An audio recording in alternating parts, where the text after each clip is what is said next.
तो welcome back guys, वापस से आपका स्वागत है। हम जो चैप्टर कर रहे थे excretory products and their eliminations, इसमें हमने इसका इंट्रोडक्शन वाला पोर्शन खत्म कर दिया था ऑलरेडी, जिसमें हमने आपको बताया कौन कौन से एनिमल एक्यूमुलेट्स होते हैं, एनिमल्स कौन कौन से टाइप का वेस्ट सिक्रीट आउट करते हैं, उन्हें हम कैसे क्लासीफाई करते हैं, जैसे हम ammonotelic, ureotelic and uricotelic. Human kidney का हमने डायग्राम बनाया था, उसको हमने और डिफ्रेंशिएट करा, हमने उसको और थोड़ा सा लेवल ऑफ डिटेलिंग उसमें हमने जानी। फिर हमने देखा किडनी का जो फंक्शनल यूनिट है वो होता है नेफ्रॉन। नेफ्रॉन का डायग्राम हमने देखा। नेफ्रॉन के अंदर ग्लोमेरुलस और उसके बोमेंस कैप्सूल को कहते हैं माल्फिजियन बॉडी, ये मैंने आपको बता दिया। और हमने देखा टाइप्स ऑफ नेफ्रॉन जो हमारी बॉडी में प्रेजेंट होते हैं। और फिर हमने देखा था कि क्या होता है यूरिन फॉर्मेशन, किन किन स्टेप से होकर गुजरता है। तो उसमें से आज हम उन्हीं तीनों स्टेप्स को जो है आगे करेंगे।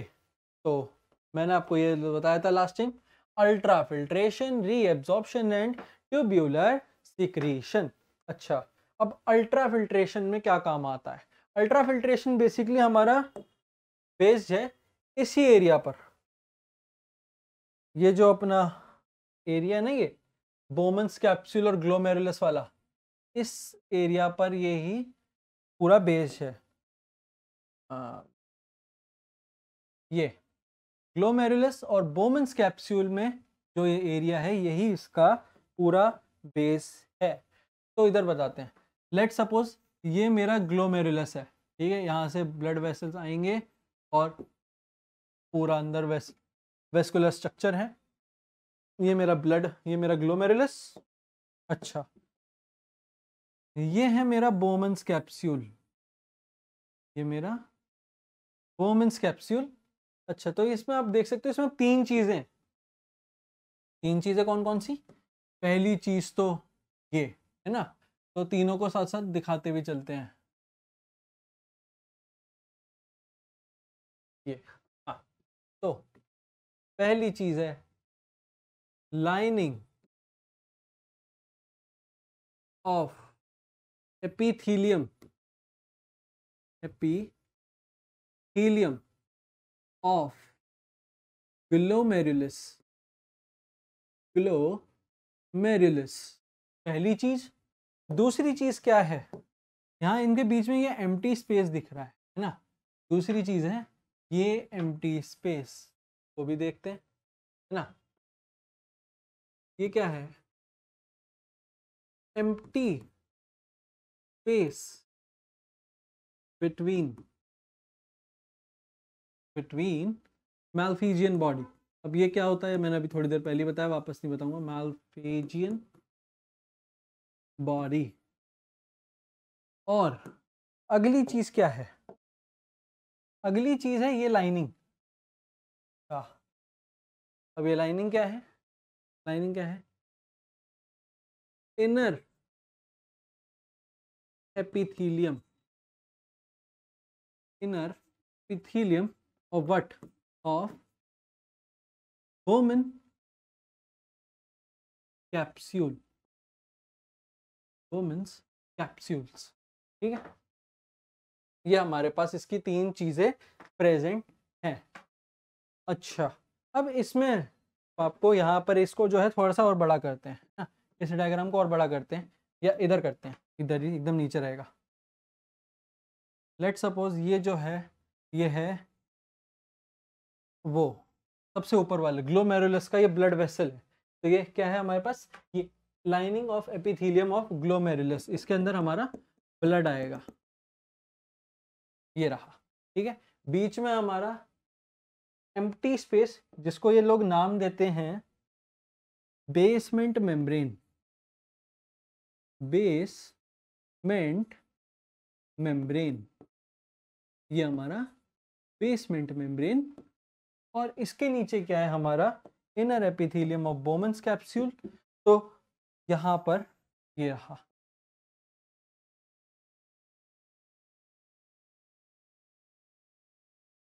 ये। अच्छा, अब ये जो सेल्स हैं इन्हें ये लोग कहते हैं पोडोसाइट सेल्स। और यहाँ इनके बीच में स्लिट या पोर्स प्रेजेंट होते हैं, ठीक है। ये हमने इसको बड़ा कर दिया। अब यहाँ समझते हैं यहाँ होगा क्या। अब मेरा समझाने का काम चलो, खून आया, किसमें आया, इसमें, इसमें क्या है, खून है। अब खून जो है ये रहा, लाल में हैं, हाँ ये रहा खून। अब इस खून में क्या है, ब्लड भी है, आरबीसी भी है, डब्ल्यूबीसी भी है, प्लाज्मा भी है। तो अब ये यहाँ कुछ रोकेगा, है ना, अल्ट्रा फिल्ट्रेट करना है, फिल्ट्रेट करना है। तो फिल्ट्रेशन में क्या होएगा, ये यहाँ पर क्या रोकेगा, ब्लड सेल्स को रोक देगा। और कौन पास ऑन करेंगे, सिर्फ और सिर्फ प्लाज्मा। प्लाज्मा इस inner epithelium lining of glomerulus से सिर्फ प्लाज्मा ही पार करेगा फ्रॉम टोटल 100% ऑफ ब्लड, जिसमें से 55% होता है हमारा प्लाज्मा। तो वो टोटल, लेट सपोज अगर 100 है तो 55% प्लाज्मा वाला ब्लड ही इस लाइनिंग को पार करके कहाँ आएगा, बेसमेंट मेम्ब्रेन में। अब बेसमेंट मेम्ब्रेन क्या करेगा, जो भी उस प्लाज्मा में प्रोटीन्स हैं, प्लाज्मा प्रोटीन्स, उन प्लाज्मा प्रोटीन्स को बेसमेंट मेम्ब्रेन रोक देगी ताकि वो बोमेन्स कैप्सूल की लाइनिंग को पार ना करे। अब बोमेन लाइनिंग की कैप्सूल में आएगा वो प्रोटीन, मतलब वो प्लाज्मा जिसमें प्लाज्मा प्रोटीन्स नहीं है। तो अब ये आगे भेजना है पीसीटी में। तो पीसीटी में जाने से पहले पहले तक में इस लाइनिंग से कौन पार करेगा, ये जो लाइनिंग है, ये जो लाइनिंग है, इस लाइनिंग को कौन पार करेगा, वो पार करेगा जिसमें सारे ही प्रोटीन्स हट जाएंगे। तो इन शॉर्ट क्रिस्प में बताते हैं, अलग कलर लेते हैं, तीनों का समझ में आएगा। इस लाइनिंग को कौन पार करेगा, खून पार करेगा जिसमें से प्लाज्मा है, ब्लड विद ओनली प्लाज्मा। यहां क्या होगा, यहां ब्लड विदाउट प्लाज्मा प्रोटीन, और here remaining proteins in plasma will filter out. और फिर हमको एक इसके अंदर क्या मिलेगा, यहां पर हमको मिल जाएगा हमारा फिल्ट्रेट, फिल्ट्रेट। अच्छा, अब इसको हम न्यूमेरिक फॉर्म में देते हैं, है ना, देखते हैं। हाँ, तो हमारे पास हमारा कार्डियक आउटपुट, कार्डियक आउटपुट क्या है, 5 लीटर है। मतलब 1 मिनट में हमारा हार्ट कितना ब्लड पंप आउट करता है, वो है 5 लीटर्स। अच्छा, अब उस 5 लीटर्स में से जो 20% है उसका, इसका जो 20% एंटर करेगा, एंटर इन किडनी, ठीक है, किडनी में 20% एंटर करेगा। ठीक है, अब किडनी में आएगा, किडनी को हम कहते हैं रेनल ब्लड फ्लो। ठीक है, यहां पर renal blood flow, renal blood flow, renal blood flow कितना हुआ, 1 लीटर्स, है ना। अब इस 1 लीटर में क्या है, मैंने पहले बताया, ये यहां आ गया, है ना। अब इस लाइनिंग को पार करने के लिए इसमें प्लाज्मा ही जाएगा। प्लाज्मा कितना होएगा इस 1 लीटर में, 1 लीटर में 55% will enter in plasma form which is known as renal plasma flow, renal plasma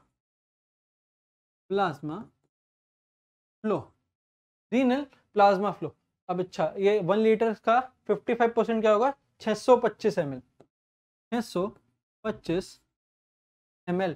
अब फिल्ट्रेट के लिए इसमें क्या होगा, 20% जो होएगा, मतलब वही उस प्लाज्मा में से प्लाज्मा प्रोटीन्स और बाकी सारे प्रोटीन्स जो कि इन दोनों लाइनिंग्स में हटेंगे, बेसमेंट मेम्ब्रेन और ये पोडोसाइट्स वाली लाइन में, है ना। तो अब पोडोसाइट्स का क्या हेल्प है, पोडोसाइट्स में अलग अलग स्ट्रक्चर्स होते हैं, तो वो जो फिल्टर आउट प्रोटीन्स है ना, वो पोडोसाइट सेल्स पे आकर चिपक जाते हैं। तो इसके नीचे क्या बचेगा, तो इसका जो 20% है वो भी फिल्टर आउट हो जाएगा, है ना। 20% will filter out, will filter out, जिसको हम इन्होंने यहाँ नाम दिया फिल्ट्रेट। अच्छा, अब वो फिल्ट्रेट क्या है, 625 का 20% इज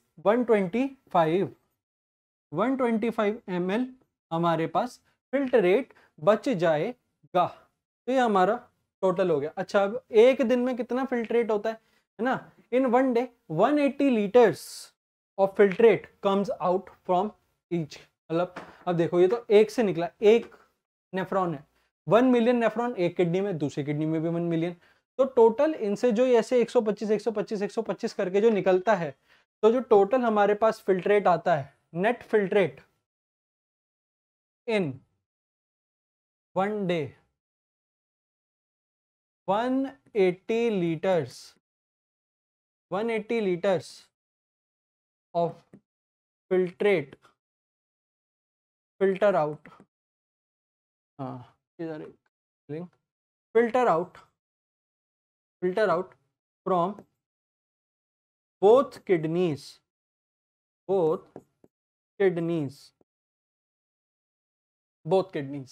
तो ये हमारे पास हमारा अल्ट्रा फिल्ट्रेशन वाला टॉपिक डन होता है। नेक्स्ट आएगा हमारा रीएब्जॉर्प्शन। अब वहां से फिल्ट्रेट आया, अब फिल्ट्रेट के बाद रीएब्जॉर्ब होना है उसे, है ना। तो रीएब्जॉर्ब के लिए हमारे पास अलग अलग पोर्शन है, पीसीटी है, डीसीटी है और लूप ऑफ हेनले और कलेक्टिंग डक्ट। ये चार चीजें जो हमारे नेफ्रॉन की मेन बॉडी है ना।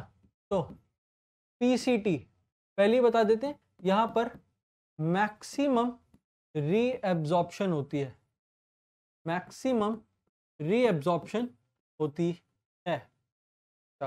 मैक्सिमम रीएब्जॉर्प्शन एक होती है पीसीटी में और एक होती है ascending limb of loop of Henle. तो लूप ऑफ हेनले में तो मैं दोनों एक साथ ही गिनूंगा दोनों का, बट उसमें भी असेंडिंग लिम्फ जो ऊपर जाता हुआ लिम्फ है। कंफ्यूजन हो रही हो तो असेंडिंग डिसेंडिंग दिखा देते हैं।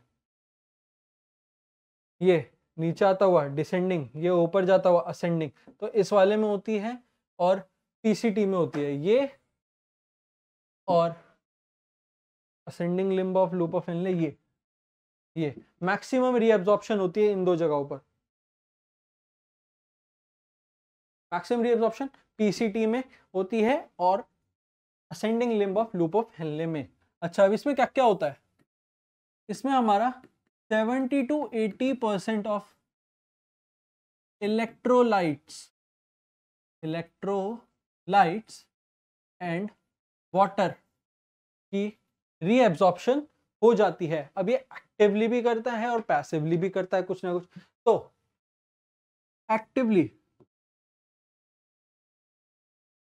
एक्टिवली किसकी करता है, एक्टिवली ये करता है ग्लूकोज की, एक्टिवली ग्लूकोज, और पैसिवली ये करता है यूरिया की रीएब्जॉर्प्शन। ठीक है, ये भी आपको याद रखना है। पीसीटी के बाद आता है हमारा next limb of loop of Henley, loop of Henle, loop of Henle. Loop of Henle में क्या क्या चीजें होंगी, है ना। तो लूप ऑफ हेनले में होएगा वाटर एंड इलेक्ट्रोलाइट्स वगैरह वगैरह ना, जिसका जो असेंडिंग पोर्शन है वो सबसे ज्यादा करता है। तो इसमें भी आपको पता चल गया। रिमेनिंग 70-80% तो ऊपर ही हो गया, जो बाकी कुछ हुआ है वाटर एंड इलेक्ट्रोलाइट्स वो इधर रीअब्जॉर्ब हो जाएगा, इलेक्ट्रोलाइट्स, है ना। लूप ऑफ हेनले हो गया। अब आएगा डीसीटी। डीसीटी मतलब distal convoluted tubule. Distal convoluted tubule, distal convoluted tubule के अंदर हमारे पास क्या होता है, NaHCl या H2O, है ना, नहीं HCl, Na प्लस H2O और carbonate, bicarbonate HCO3, bicarbonate HCO3 इधर एक यहाँ पर है HCO3, सोडियम, वाटर और बाइकार्बोनेट। और फिर एंड में आता है हमारे पास हमारा collecting duct, CD, collecting duct. अब कलेक्टिंग डक्ट में क्या है, बाकी बचा हुआ वाटर है और कुछ जो है इसमें सॉल्ट्स वो आते हैं, वाटर एंड सॉल्ट्स जो होता है हमारे कलेक्टिंग डक्ट में। तो ये हमारे रीएब्जॉर्प्शन, ये क्रिस्प करके वो जो पूरा पैराग्राफ है रीएब्जॉर्प्शन वाला वो इधर बताया कि क्या क्या कैसे कैसे किस किस में एब्जॉर्ब होता है। मैक्सिमम एब्जॉर्प्शन कहाँ होती है, एक पीसीटी और दूसरा मैंने यहाँ लिखा नहीं है, बट हाँ यहाँ लिख ही देते हैं, चलो। हाँ, in ascending limb of loop of Henle क्या होती है, मैक्सिमम एब्जॉर्प्शन मैक्सिमम एब्जॉर्प्शन। अच्छा, अब नेक्स्ट चीज ट्यूब्यूलर सिक्रीशन। तो कुछ ना कुछ सिक्रीशंस हैं, है ना, जो कि आपको याद रखने हैं। तो ट्यूब्यूलर सिक्रीशन में हमारे पास तीन चीजें हैं।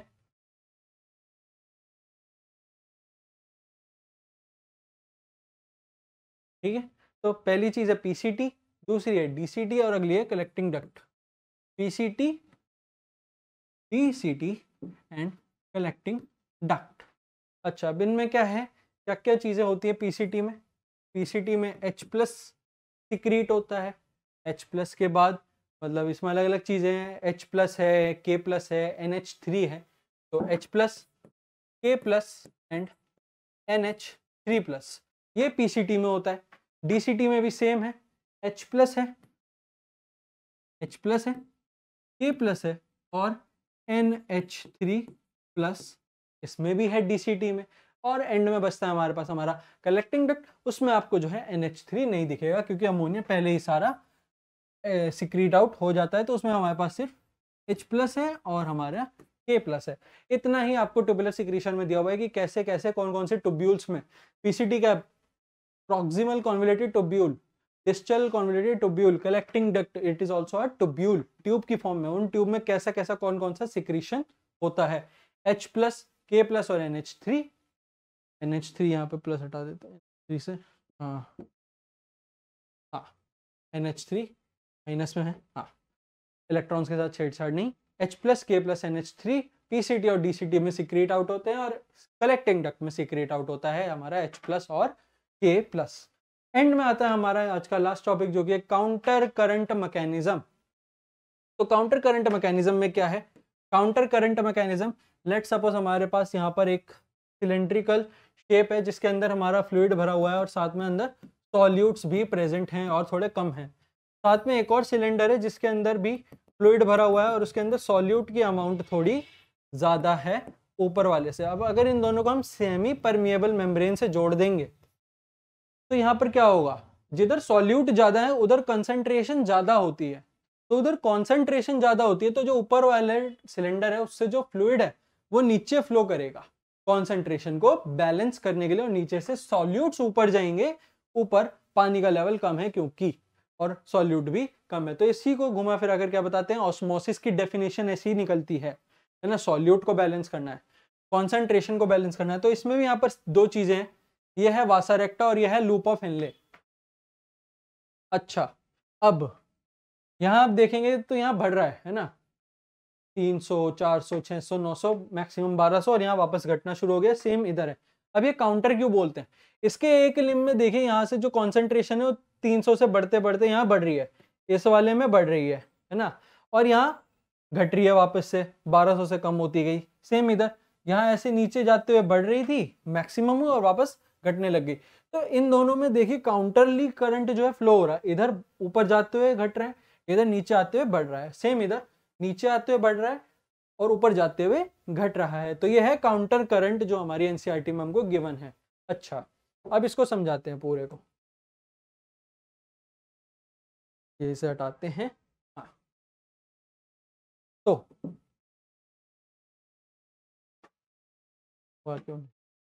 चलो लेट्स स्टार्ट। अब इधर हमारे पास कलेक्टिंग डक्ट हमारी प्रेजेंट है। कलेक्टिंग डक्ट से निकलेगा हमारा, है ना, यूरिया।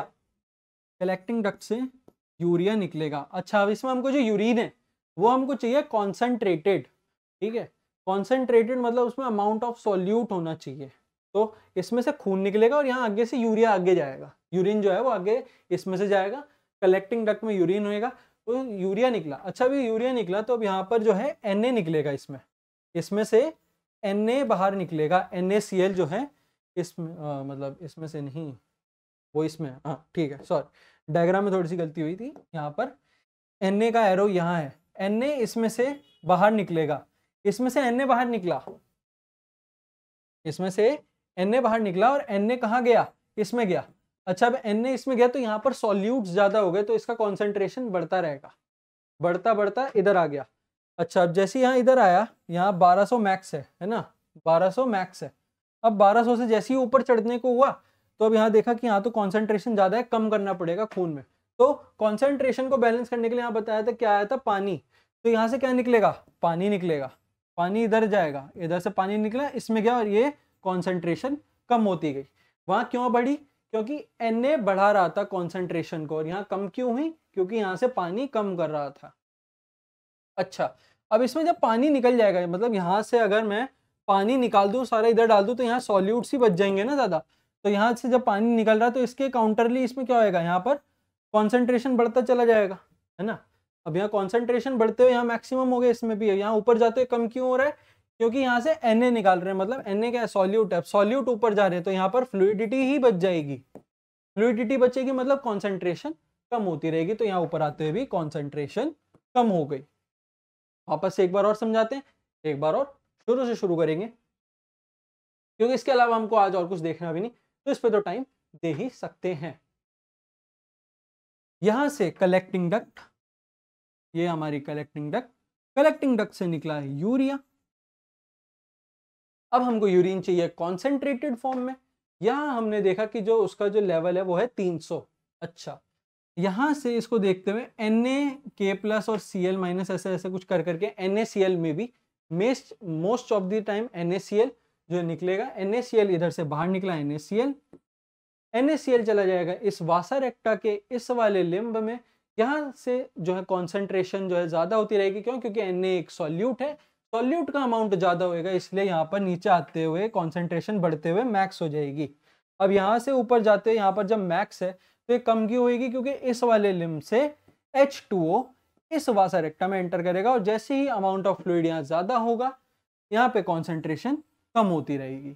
अच्छा, अब इसके काउंटरली जब यहाँ पानी निकला तो यहाँ पर क्या होगा, यहाँ पर अमाउंट ऑफ सॉल्यूट ज्यादा होता रहेगा, यहाँ अमाउंट ऑफ सॉल्यूट ज्यादा होते हुए नीचे आकर मैक्स। अच्छा, मैक्स होने के बाद यहाँ ऊपर Na निकल रहा है, Na निकलने की वजह से सॉल्यूट जो है कम हो गया, फ्लूइड ज्यादा हो गया, कॉन्सेंट्रेशन कम हो गया, और ऊपर आते हुए हमारे पास कॉन्सेंट्रेशन वापस से सेम। तो ये हमारा काउंटर करंट मैकेनिज्म कैसे वर्क करता है।